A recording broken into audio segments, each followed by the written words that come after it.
Hello everyone, আসসালামু আলাইকুম। কেমন আছেন সবাই? আশা করি অনেক অনেক ভালো আছেন। আলহামদুলিল্লাহ, আমিও ভালো আছি। আজকে একটা কেক তৈরি করব আর আমার জীবনে কেক বানানোর গল্পটা শেয়ার করব। মানুষের ইচ্ছা শক্তি এমন একটা জিনিস, তার যদি ইচ্ছে হয় সে চাঁদের দেশে যাবে, তাহলে সে যাওয়ার সম্ভাবনা আছে। তো মানুষ পারে না এই পৃথিবীতে, এমন কোনো কিছু নাই। সব সময় ইউটিউব দেখতাম, ইউটিউব দেখে দেখে বলতাম, এই কেকগুলো কিভাবে বানায়, যদি বানাতে পারতাম। তো বাসায় ছোটোখাটোভাবে ট্রাই করতাম।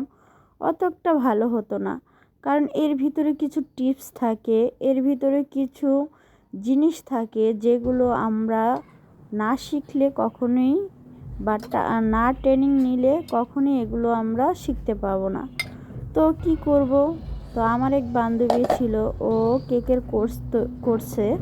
তো ওর থেকেই শুনলাম কিভাবে কি, ও আমাকে দেখালো, চাট দিল, পড়লাম। তো ওই দেখা তারপর ইউটিউব দেখে নেমে গেলাম কেকের সামান কিনতে। তো আসলে আমার বান্ধবীকে আমি কৃতজ্ঞতা জানাবো এই কারণে, কারণ ও আমাকে একটু সাজেস্ট দিছি বিধায় আমি এটা শিখতে পেরেছি। ওর টিপসগুলো আমি ফলো করেছি, ইনশাল্লাহ এখন আমি একজন সফল। তো যেই কাজ সেই, সব সামান কিনে এনে তৈরি করতে বসে পড়লাম কেক। প্রথম কেউই ভালো পারে না, করতে সবাই পারে। আর এগুলো রান্না বলেন, একটা জিনিস তৈরি করা বলেন, সেটা হয়েছে একটা আর্ট। যার ভিতরে যত বেশি আর্ট আছে, যে যত বেশি প্র্যাকটিস করবে জিনিসগুলো তত বেশি সুন্দর হয়।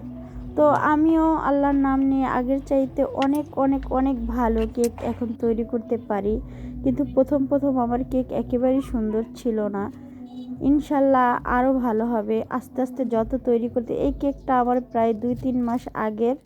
তো আগের চাইতে আমি এখন আরও ভালো ভালো কেক উপহার দিতে পারি, ইনশাল্লাহ আরও দিতে পারবো। তো মানুষের ইচ্ছা শক্তি সবচেয়ে বড় জিনিস।